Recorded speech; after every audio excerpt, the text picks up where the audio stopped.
Today we're going to talk about the best stocks in 2017. So Kiplinger came out with this report of 27 best stocks in 2017, and if you go through, it tells you that Alphabet or Google, Amazon, and it goes through these. So what we're going to do is I already have taken the tickers and wrote them down, and we're going to analyze all of these.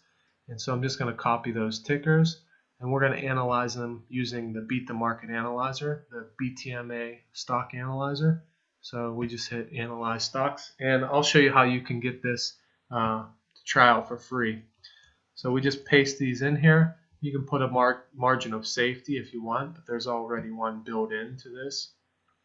And quickly, this will tell you what are the best stocks to buy. It puts them in order and compares them all against each other. It tells them what is a recommended price to buy, and it tells you whether it's a good company at a bargain price.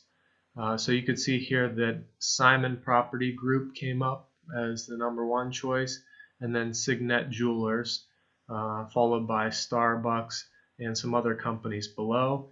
And it tells you a reason why they weren't recommended. It says it's a good company, Starbucks, but the price is too high right now. So the analyzer recommends you buy it around 59, and the market price around 63. So let's look at Simon Property. We could go up here and click the different categories. So it gives us the company rating, and it tells us that it was 15.5 for upward price per share. Return on equity is excellent. For return on equity, you could just click any of these. It tells you that you're looking for 16% or more over the last 5 years. Earnings per share was pretty good. 16 is the max. Ability to recover from a market downturn or crash, 15 out of 15. Return on invested capital is a little bit lower, or actually much lower than the return on equity. I usually want to see these two pretty similar, so that might be a red flag that we'll have to look at. Gross margin percent, and then PEG ratio that tells us the growth potential here. Okay, so you can click on the ticker to get more information about each.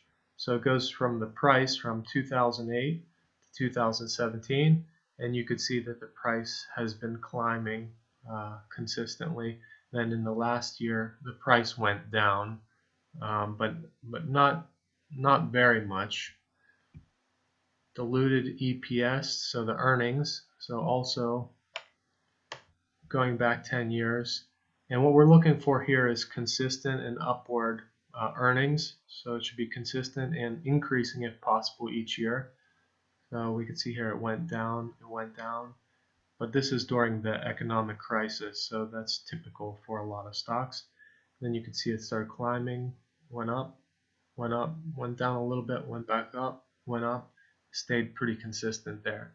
So not the best, but pretty good score for that. The recovery, so you can see in 2008, for the crisis here, it was at 60, and then 2011 it was at 90.53, so it did a pretty good job of recovering within a 4-year period or less. ROE, again, as I said, we're looking for 16% above over the 5-year period, and you can see they have excellent ROE values here. We're also looking for it to be consistent and increasing if possible, and it has been increasing over the past few years here. Now ROIC, this was the problem that I was looking at before, and again here we're looking at 16% over the 5-year period, and here we can see that the ROIC is much lower than the ROE, so this might mean that the company has been taking on debt to grow the business or to get returns, because the ROE and the ROIC are different here. 8.21, it was going up, and then it went down a little bit, and that correlates with the RO, or no, it doesn't actually. The last year it actually went up here. Then in the ROIC it actually went down a little bit. So you might want to just investigate a little more what was happening with the company. Was it taking on new debt, acquiring new companies? or since they deal with property and real estate, maybe they just had more properties on the books at this time and were paying more expenses for these properties. Gross margin percent, outstanding. We're looking at 30% or more, and you can see the figures here around 90. And this is the growth, and don't be discouraged by the PEG ratio. It's very hard to get a high growth rating because it looks at the 5-year growth, and for a company to be growing consistently over 5 years is difficult to have high growth over 5 years.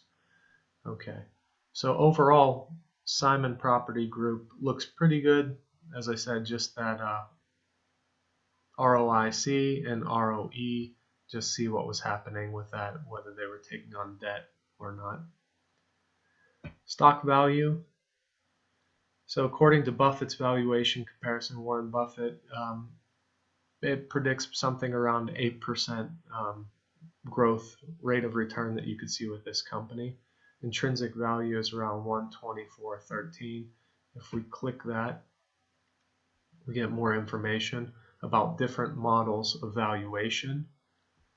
And so we have an average around 124 for the value. The market price right now is around 157. So you can see that the intrinsic value is less than the market price here, according to these, averaged out.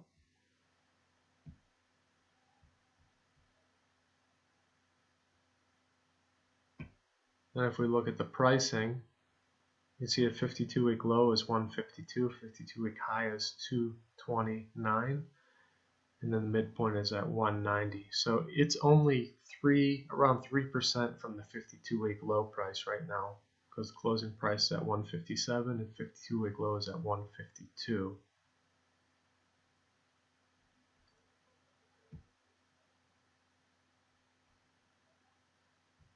We are getting an estimated value of 159 though, which is different than this intrinsic value. So it says this is a more enhanced intrinsic value. It's conservative and determined by considering the analyzer's various valuation models with the quality and performance of the company.